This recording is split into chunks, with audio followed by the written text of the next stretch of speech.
Hey everybody, just thought I would bring this episode to you. It's a recent training I did in the Skool that if you're not part of for Christian agents to learn how to sell 3 to 4 homes a month, make sure you click the link in the show notes. We did a recent training on something called story branding, which is how do we create clarity in our messaging? How do we understand the problems we need to solve for our clients? How do we create really clear, authentic messaging that's going to attract clients and business to us? So I think this will be a really impactful, helpful session for you all to listen to. So I wanted you to get a sneak peek behind the curtains. If you want to watch the full episode, make sure you go to the Skool and it will be live there. Without further ado, I hope you enjoy the episode.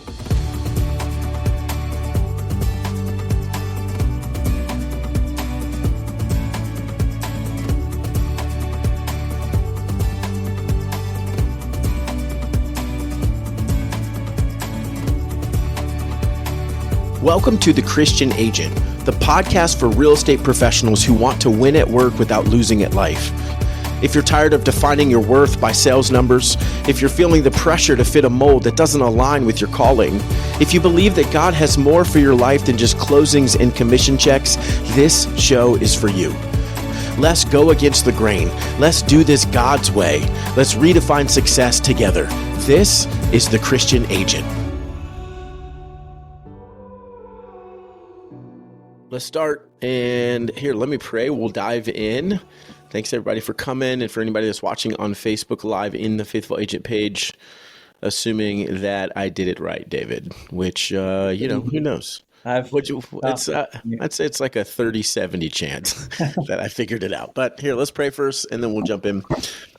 Heavenly Father, just thank you for your kindness to us, Lord. I thank you for the opportunity to gather again this week, Lord, to learn maybe a little bit more about how to be excellent in our business, Father, the things that we need to learn and grow in, the areas that we have opportunity to honor you by just taking advantage of the opportunity you've given us and doing it a little bit better. Like I said, Lord, ultimately the mission is the gospel and the method is through our real estate business. And one of the ways that we bring the gospel to a dying world is by being as excellent as possible so that agents will say, hey, what is it that you're doing that has made such a difference in your business? And we can explain it, Lord, and then we can ultimately say, well, Jesus, this is the formula we're following as we're trying to honor the Lord with what we have. And so, Father, this day I pray that not only we would grow in our understanding of how business works, but Lord, we would grow and desire to see your name made great.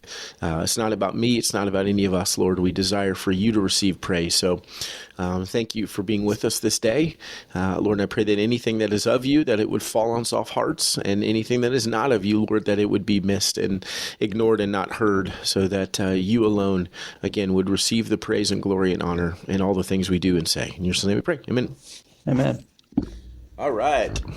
Welcome back, Brianna. It's good to see you from Sholo. So fun to see. And welcome, Jessica, for the first time. Hi, Jessica. Glad that you are here as well. Thanks, everybody, for coming. So we're going to talk today about StoryBrand. Is anybody familiar with what StoryBrand is or has read the book called How to Build a StoryBrand? Anyone familiar with that? No? David, you should be, because we talk about it. So I would think that you know at least a little bit about it. I was familiar already. That's true. Thank you, buddy. So there's a great book from Donald Miller called How to Build a Story Brand. And this is where this concept comes from, and we're going to kind of unpack it, how we would use it in our own real estate business. But the primary concept is that people listen to stories, right? We might be zoned out because of whatever, we might be distracted. But when someone says, I remember a time when, we pay attention, right? And when you start to, his breakdown is when you pay attention to a movie, Star Wars, whatever, uses Star Wars as an example all the time. You pay attention to stories and how they're created. They have 7 main characteristics in each story.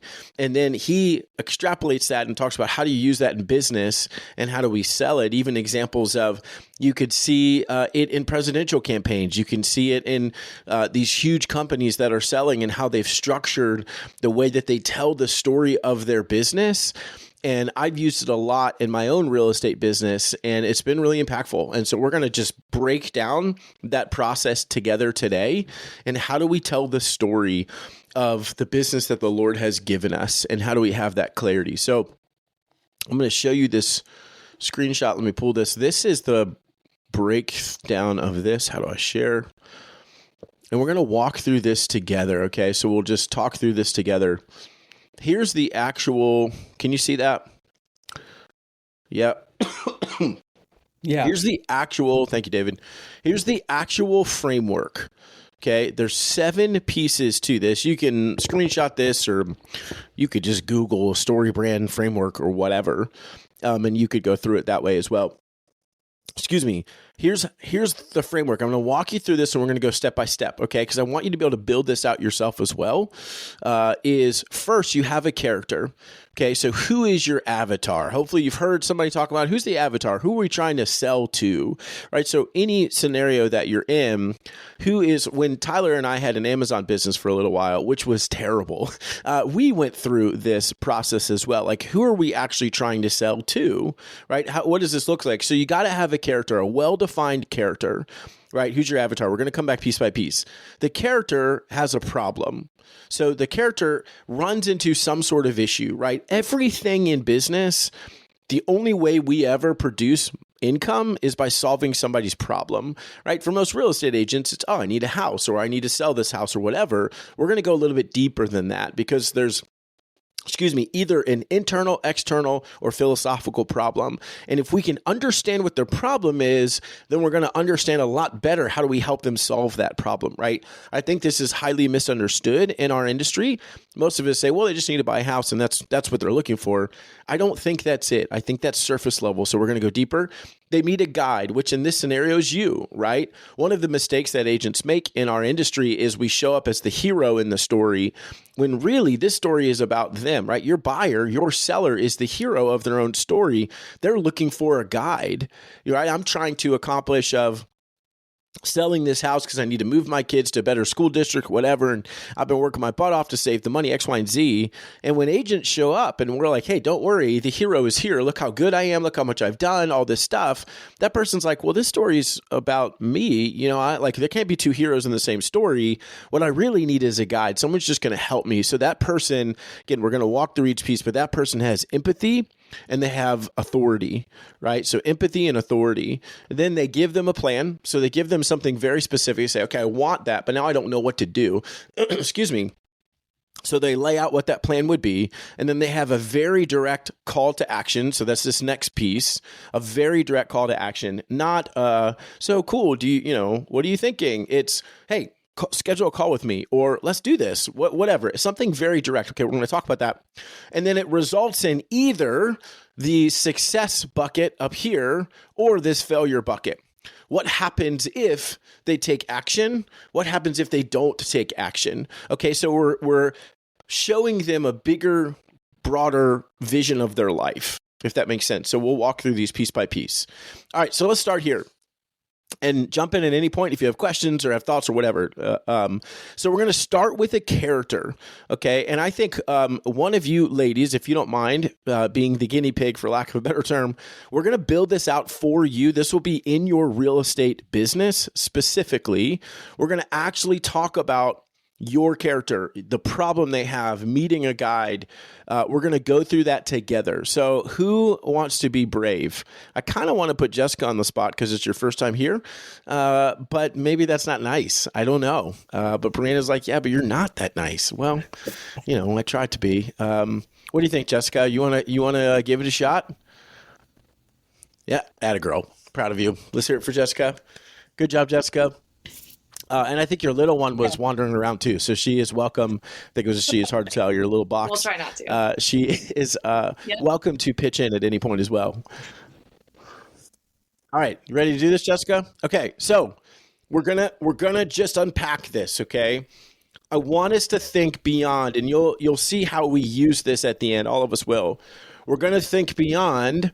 Well, my character is a home buyer or a home seller. Okay, think specifically about who do you want to serve, or who do you often find yourself serving? And we'll dialogue on it. And what I mean is, for example, my character is named Susan. Susan is mid-30s. She has a family. She's married. Her husband works. She works part-time, right? They make roughly $100,000 a year, and they're buying their second house, so they need to sell and they need to buy, right? Like, that doesn't mean that's the only person we ever work with, but that means a typical character for me is someone in the similar stage of life that I am, right? So from your business, Jessica, what would you say is maybe a pretty typical character primarily or person that you work with? And I'm going to just take notes. So, which is typical as my family as well. So family, the father is a responder, works shift work. The mother either works as well or is a stay-at-home. There's usually a couple kids involved. And could be first-time home buyers, could be also selling and buying.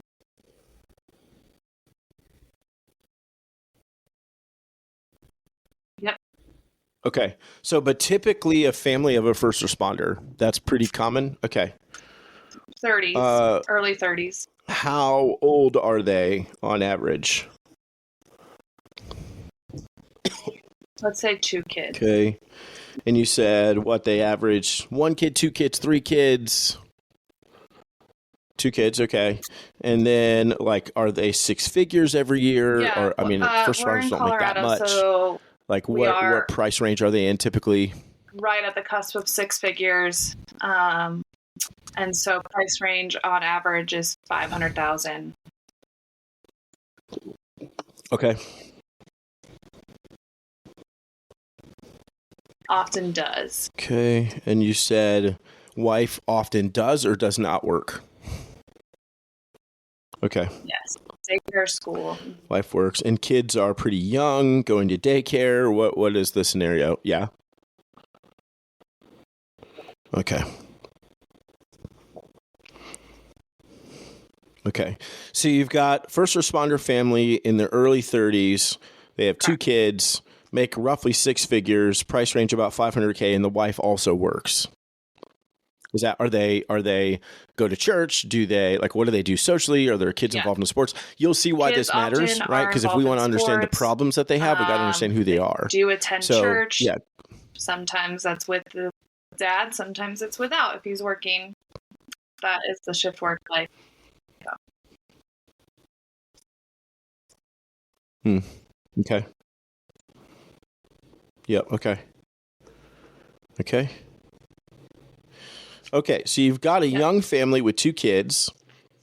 Dad typically is the first responder. Is that right? Okay. So dad is the first responder. Kids are in daycare or school. They make roughly 6 figures because the wife works as well. They do sports and they attend church together every Sunday unless the dad is shift working. Okay. All right, cool. What do you want to name your character? Yeah. Give her a name, whatever you want. What's a nice name? Julia? Okay. All right. Okay, so Julia. All right, so you'll understand why this makes sense as we go through this. So now we have a character. Okay, so you have Julia who stays at home, goes to work. Husband is on shift work. They make roughly 6 figures, 2 kids. They go to church, right? So probably a Christian family is who your character is, right? So you've got them there early 30s, early mid 30s. All right, so what kind of problems what kind of problems does Julia have? Now, when I say that again this is probably the most crucial question that agents misunderstand about who they're serving. Okay, so for example, like Gina, I know you serve a lot of the older clientele that is downsizing, right? So understanding what specific problems do they have. So Julia, what problems does Julia face? It doesn't just mean in the industry, right? Necessarily, right? Well, she doesn't know how to find a house, whatever. I mean, internal, external, philosophical. Here's how that breaks down. So an internal problem is excuse me, I don't have enough money, and so I'm struggling with. Oh, did I freeze? Yeah. Oh, but can you guys hear me? I can't access your video. Okay, but you guys can hear me still. Okay. Oh, here I am. Okay. All right. So an internal problem, Jessica, for Julia would be we don't make enough money, right? And we're running into that over and over. We're barely scraping by. An external problem would be, the market in our area continues to dwindle, and now we just don't have any equity, right? Something happening to them.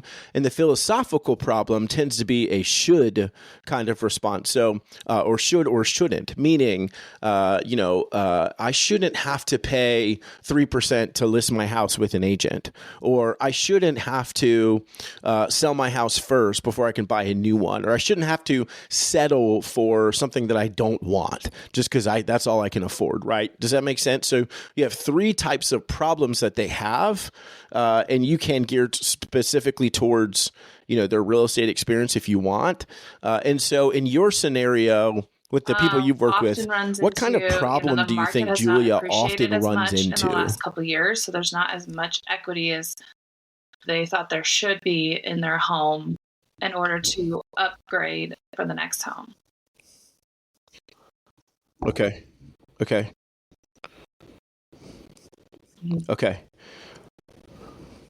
So the external problem is there's not enough equity. The philosophical problem is, are they running into the problem of saying, I should be able to buy this next house and I can't afford it? Is that essentially the problem they're running into? They can afford it, but it pushes their budget.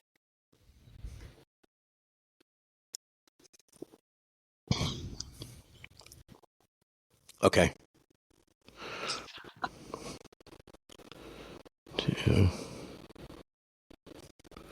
Okay. Now, in this scenario, would you say that the biggest problem, so Julia, her husband's first responder, she's young, she's got 2 kids, making 6 figures, she's also working sports, attends church. Is that her biggest problem? Is that is that the problem she's trying to solve? Or why is she moving?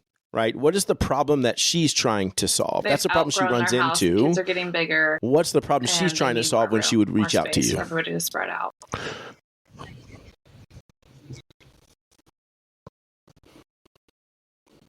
Okay.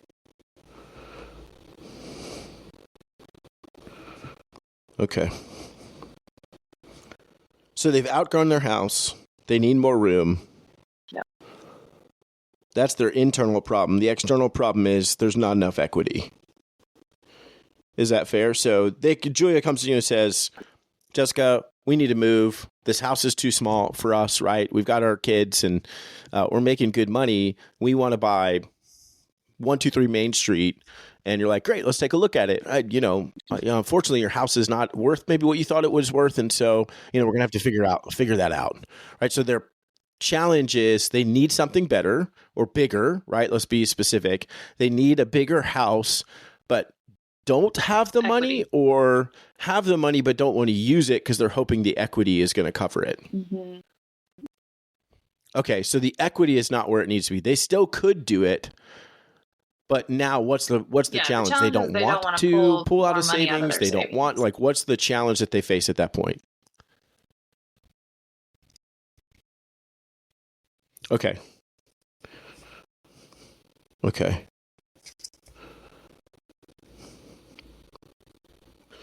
Okay, so if I were to go to Julia and say, here's what I understand about you, Julia. You got a young family. You guys are outgrowing your space and you need to move into something bigger. You were hoping that your equity in your current home would cover the down payment or whatever it is you need to get the next payment to where it needs to be. The challenge is your equity just isn't where it's supposed to be or where you thought it would be. And so now you're wondering if it's worth pulling out of your savings to make this happen. Is that right? Okay.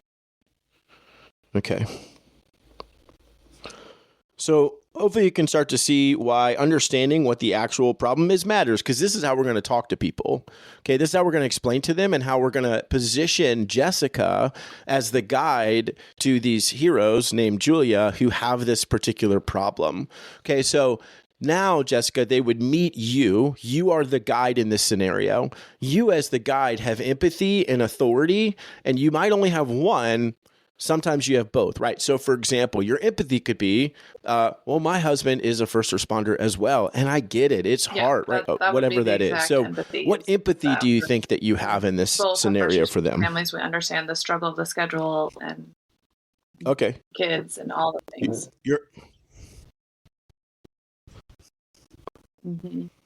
Okay. So you're also a first responder family with kids. Mm-hmm. Okay. Yep. You're obviously working as well. So you get it, right? Julia is you and you are Julia. Okay.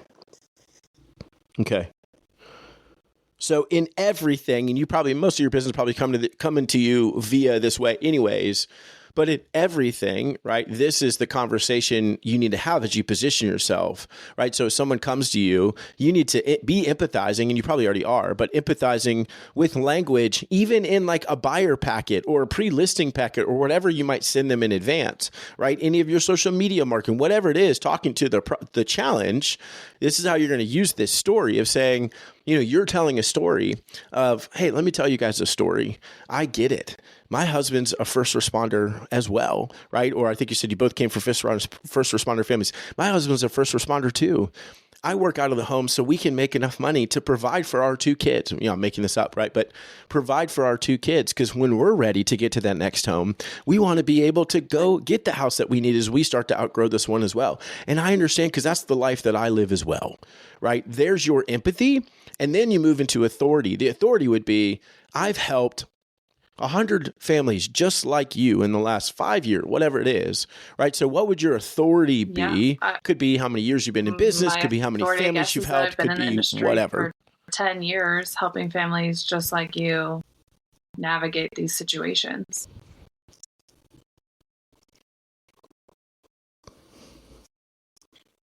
It's good.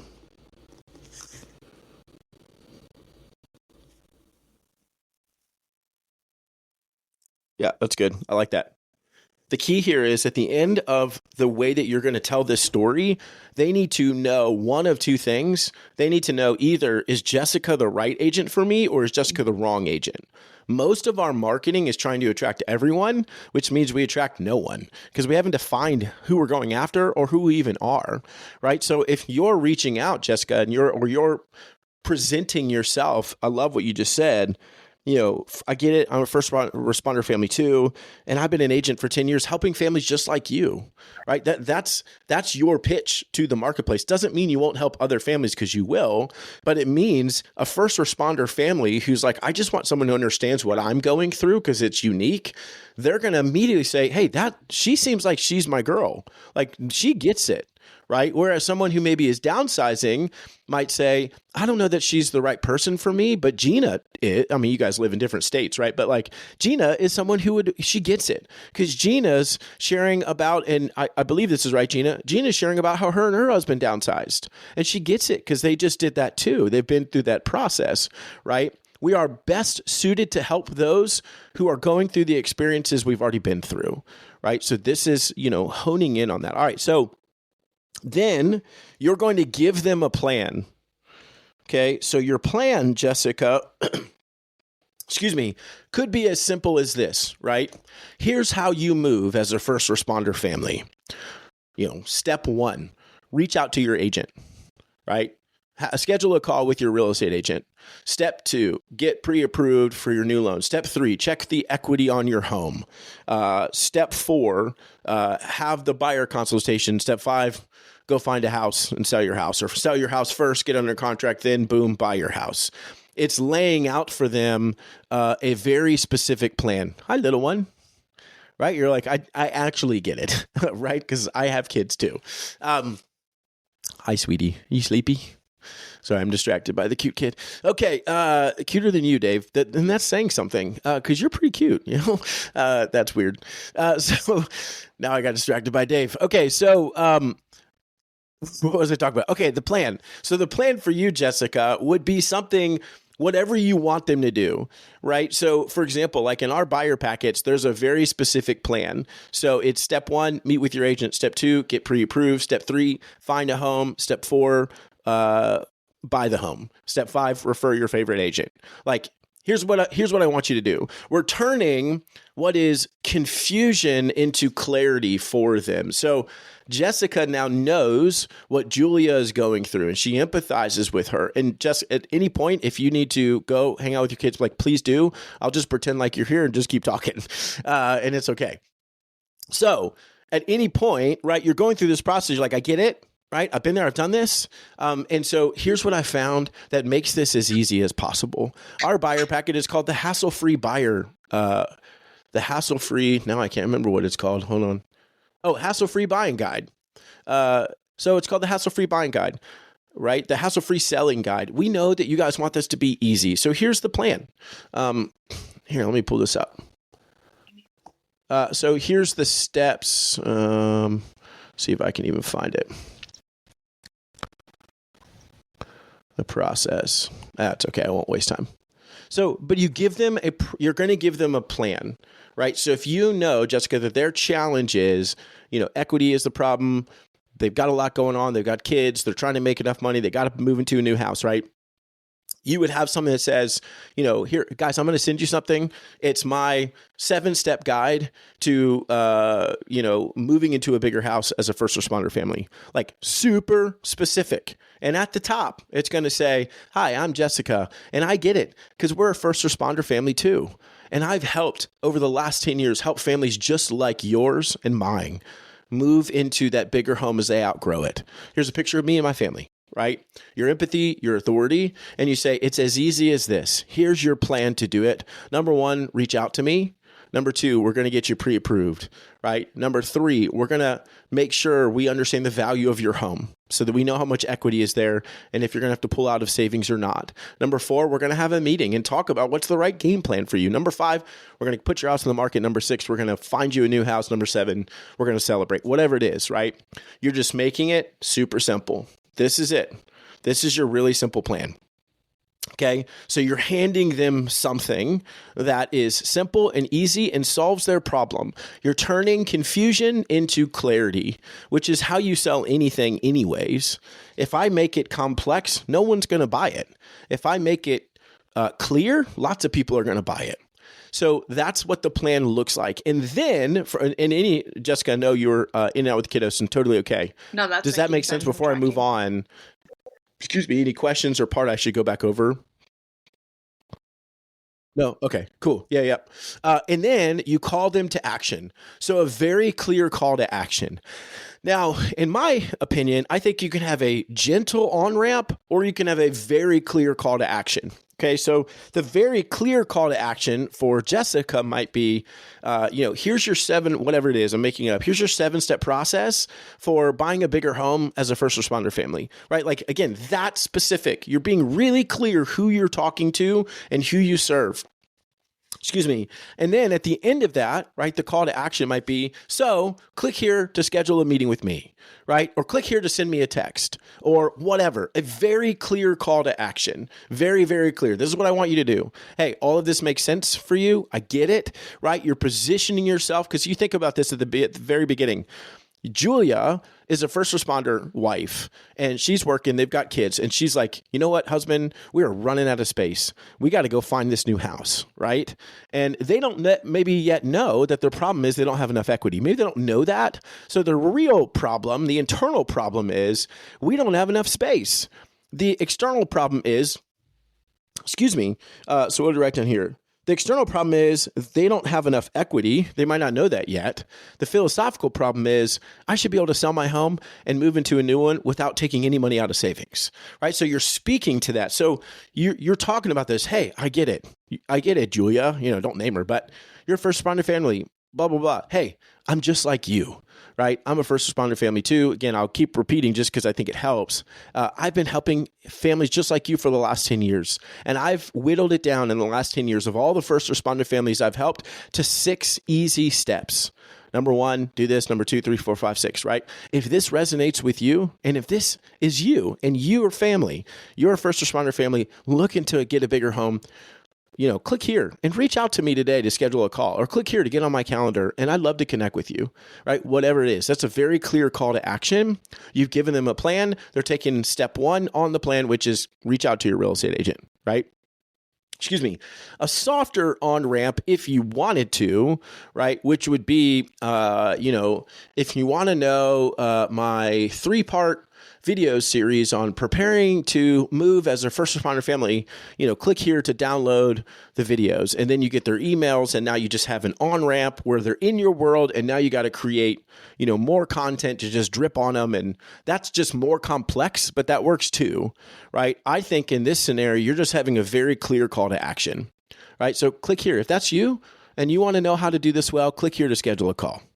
And I love it, right? Just because yours is very specific, right? First responder families is awesome. I love that. Like Gina, right? With yours, with downsizing. Mine is not that specific, right? Because I'm not a first responder. I'm just a dude, right? With a young family. And so, right, I could go, like, for me, my real estate training side is very clear with Christian agents, but the sales side isn't necessarily, right? It's just, I was doing dad jokes for a long time because I like dad jokes, right? So maybe they make fun of me, right? It was a lot of people in the church. It was that, but it wasn't as clear as it could be in that space, like yours can be. Again, doesn't mean you're only going to work with them, but it means they're going to know, hey, this is my girl. Like, she's the first responder agent, right? Okay, so you call them to action, very clear call to action, and it results in either success or failure. We have to make that clear, and it's hard because we don't like to talk about what failure looks like, but we got to paint a picture for them. So, for example, Jessica says, here's my six steps to getting a bigger home as a first responder family, right? And at the end of it, it says, click here to schedule your free consultation with me, whatever. And then it says, something to the effect of, because imagine 6 months from now, you have all the space that you need for little Jimmy to run around in the backyard, right? You're not bumping into each other in the kitchen. You figure out whatever that is. You're not bumping into each other in the kitchen trying to get dinner ready. Your house is clean. Your house has space for all of your stuff, right? When your husband comes home from a long shift, he's not stressed out by, all of the junk everywhere and the repairs that need to happen on the house or whatever it is, right? You all have this, this more idealized lifestyle, right? Now, we all know as sinners, like, nothing is perfect, right? But size space helps, right? You're not running over, you're not all sharing the same bathroom anymore. You're not, whatever it is, right? You're pitching this idea of what it looks like to follow your plan. And then say, right, the failure bucket is, or unfortunately, you continue to run into those same issues where because of your hectic lifestyle, you always have stuff, all over the floor because the kids leave it out and they don't have anywhere to put it because there's not enough space, right? You always bump into each other and it causes frustration at dinner time or, whatever. We're not trying to paint a bad picture of their life by any means, right? Like, we want to honor these people as image bearers of God. But the reality of explaining to them, if they don't take an action, it's going to stay the same way. So what is that same way, right? We're trying to call them to something greater. Excuse me. So we got to lay out those different buckets. Does that make sense? What that looks like? Okay. Sorry. Excuse me. So once we have this figured out, we start to use it in our messaging. We start to tell this story, whether it's on social media, which I don't love, or maybe it's in an email you send or whatever it is you do, Jessica, but definitely when you're sitting down with people, right? So here's how this works. Right? I'll go over this picture again and then ask whatever questions. Excuse me. So we have the character. The character is Julia, who is, her husband's a first responder. She's in her early 30s. She's got 2 kids. They make roughly 6 figures. She works. Kids play sports. They attend church, right? So it's probably this young Christian family who's a first responder in Colorado. Excuse me. Their problem is they've outgrown their house and they need more room. That's the internal problem that they have. The external problem, which they may or may not know yet, is they don't have enough equity. And the philosophical problem is I shouldn't have to pull out a savings to go get another house, right? They're hoping their equity is there. Well, the good news is they meet a guide, and that guide's name is Jessica. And Jessica says, hey, I get it. I'm a first responder family too. And I've been helping families just like ours for the last 10 years find that new house or whatever language you want to use. Right. And I've realized over the last 10 years that there's a really simple way to make this happen. Here's my 6-step guide to buying a bigger house as a first responder family. Number 1, meet your agent, blah, blah, blah, all the way down to number 6, celebrate in your new home, right? Whatever that's going to be, right? At the end of that, it's so click here to get on my calendar today, or click here to call, or, not a lot of people like to pick up the phone and call because maybe they're reading it, whatever. Click here to schedule a follow-up call with me. Right? Look forward to touching you. Because if you do, imagine 6 months from now, you're in the house that has the space where you and your husband aren't trying to, battle over the same sink, where you and your family have plenty of space to store all of the kids' toys and room to run around, that after a long day of work for you and your husband, that the kids can get outside and get their energy out, right? Whatever it is, you're pitching this, success idea, helping them understand why they should do this. And then say, instead of, the continued frustration of life in a space too small for your growing family, where you're running into each other, right? So you're creating this failure bucket. So you're using that. Now you've got this story to tell, and you're weaving into this story, and someone's going to say, Jessica, you really do get it. That's my life, right? Whether they know you or not, they're going to say, man, she really understands my life. And so now you're speaking directly to them. And then Jessica, in your scenario, when you sit down with them, right, in my opinion, you're heavily leaning on it this way. You're understanding, like, if I'm sitting down and doing a buyer consultation and I'm sitting there thinking, right, like hopefully, something about them already, but you're trying to figure this out. You're literally following this framework in your own head. And for me, I used to literally write out the framework on my notebook before I would go. So I would just check it and remember to walk through the framework as I was having a conversation, right? Because I'm trying to tell the story of this person, story of this family. And so I spent my time, and I'd sit down not telling them anything really about me, especially at the beginning. I would just try to figure out who they are, right? Who is this character in front of me in this story? So, man, thank you for having me in your home. Tell me about you, right? Like, how did you guys meet, right? For example, how did you guys meet? Tell me about you guys. Man, what do your kids love to do? Like, it's so cool. I've got kids too, whatever. Tell me about what your kids love to do. I saw that you have this, sports team flag over here. Like, are you guys huge fans? Are you from there? Whatever. I'm just figuring out who they are, right? Because the character wants to be known. In every single story you've ever watched, every movie you've watched, every book that you read, they unpack who the character is, right? So you're doing that. And then you're trying to figure out, all right, so thank you again for bringing, I know we want to make a move, right? That's why you guys are here, because you're trying to sell your home. You want to move, but tell me why. What are the challenges that you're having in this house now? Excuse me. Jessica, it's just not enough space, and it's not updated. We felt like we would have the time to do all the updating. We don't, and X, Y, and Z, whatever. Hey, totally get that, right? It makes sense. Just taking notes. I'm figuring out what their problems are. Hey, do you have, I ask this question all the time, do y'all have any fears or concerns going into this process? I'm trying to figure out what's your philosophical problem, right? Man, well, we're worried that, we're not going to have enough equity in this house, and so we're going to have to pull out a savings. Hey, I totally get that, right? I know that we just met, but I'm a first responder family too. And as a first responder family, I get it. I've got 2 kids also, and I get it. We're involved in sports and all that. You're making that connection, right? And then Jessica gets to say, for the past 10 years, it's been my honor to serve families just like yours and mine. And I found that there's 6 easy steps to make this happen, because I know that it can feel often overwhelming. My job is to make this simple and easy and clear for you. Here's what I would do.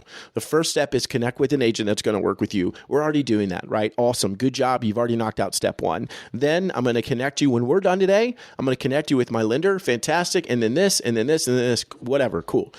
What do you guys think about that? That sounds awesome, Jessica. That's amazing. Yes, I would love to work with you guys. And so here's the next step. I'm going to send you guys the paperwork, whatever you want to do, whatever your process is. Right. I want you guys, this is how I always did it. This was my call to action at the end. They would say, okay, great, Garrett, where do we sign? Or they might not say that at all. And I would say, I want you to take the night. I didn't bring it with me.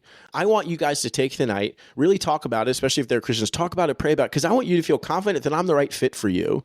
Right. And I believe that I am, and I'd love to serve you, but I want you all to feel good about it. So in the morning, I'm going to reach out to you guys and just let me know if you have questions, thoughts, whatever you all have. And if you're excited and ready to go, you feel confident, awesome. I'll send you the paperwork, you sign it, right? And they're like, okay, cool, that's great. And remember, right, always painting the picture for them.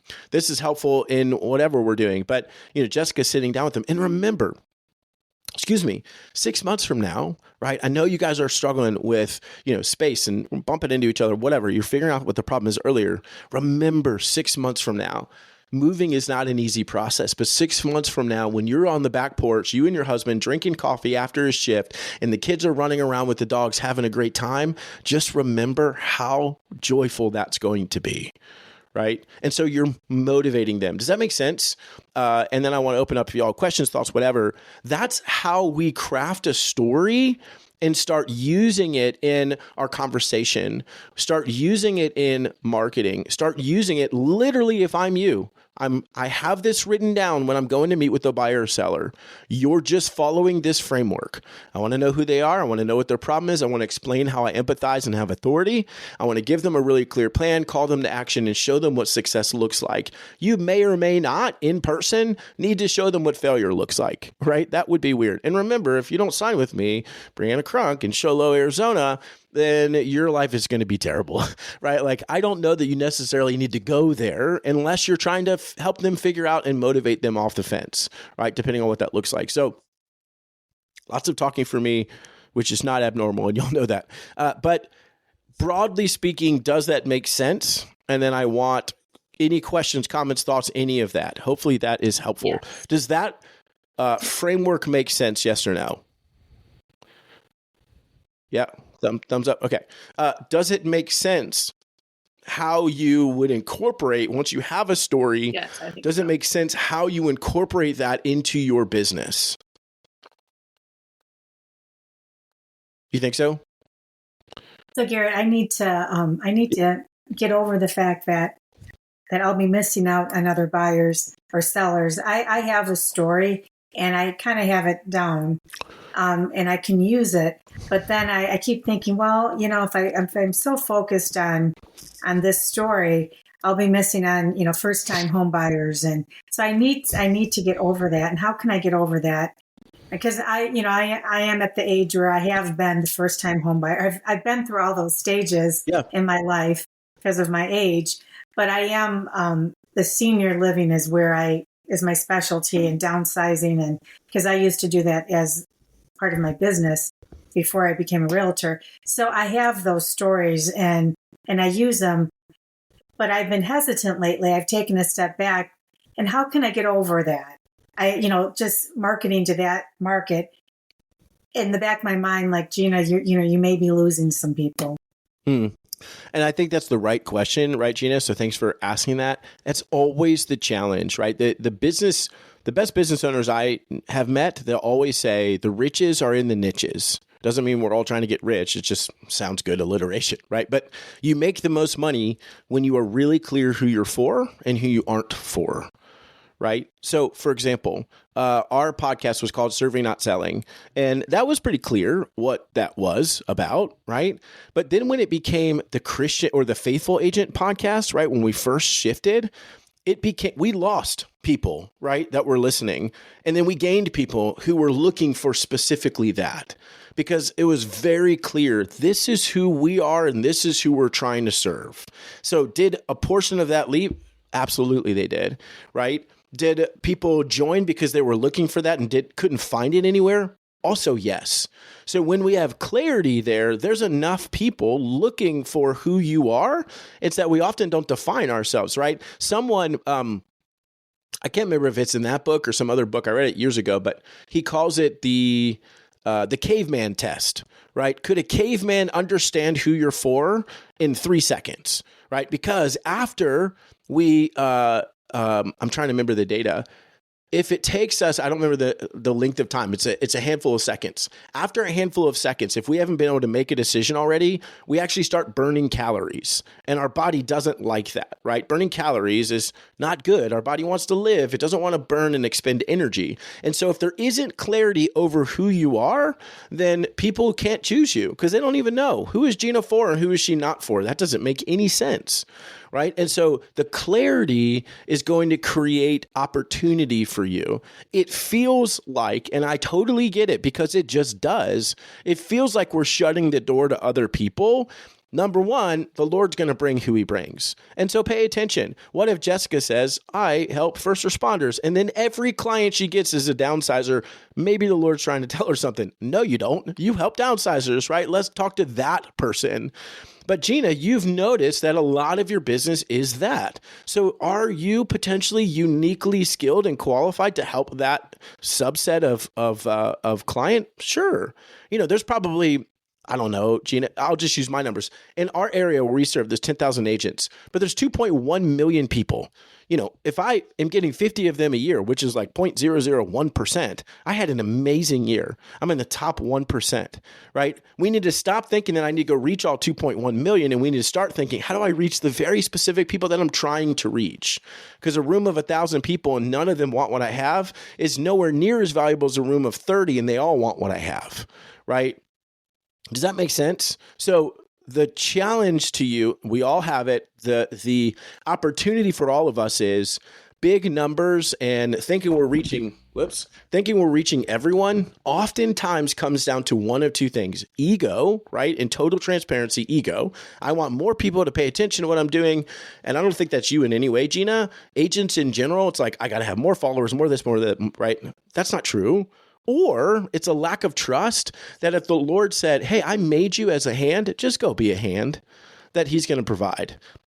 If that's who you are and you feel like in your heart that's who you want to serve, then just go serve that person, right? Like for me, that was the struggle, and I'll shut up.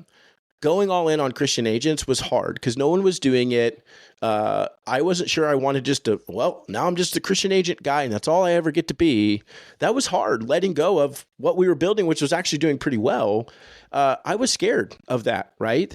And truthfully, it was months of prayer of like literally asking, who do you want me to serve? Like the faithful agent came out of me asking the Lord after my mom died, who do you want me to serve? Who do you want me to serve? Like, Lord, please make it clear. Who do you want me to serve? And it became Christian agents. So it's like, all right, if that's who you're calling me to do, then I'm just going to go serve them and I'm going to try to do it well. That's how we get over it. If the Lord's saying, specifically, this is what I want for you, then just go try to do it well, and trust him because he'll bring other people to you if he wants to. But we need to be specific and I think really clear about who we're trying to serve and how we try to serve those people. Hey, Christian agent, I get it because I am just like you.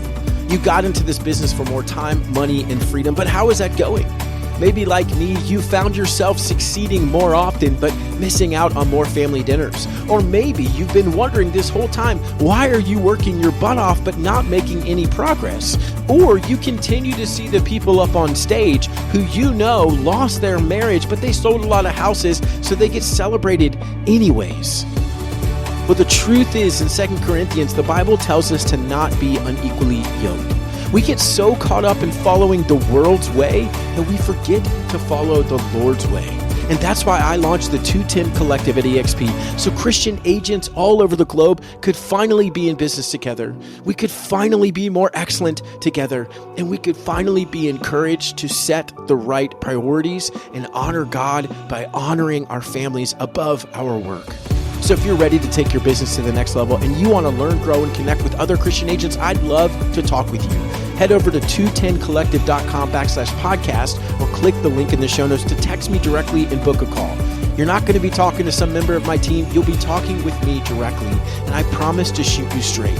I'd love to talk to you how we can get you plugged into an amazing community of agents who share your values and vision. So click that link in the show notes, text me, set up a time to chat. I would love to connect with you. Until next time, keep building your business with purpose and faith.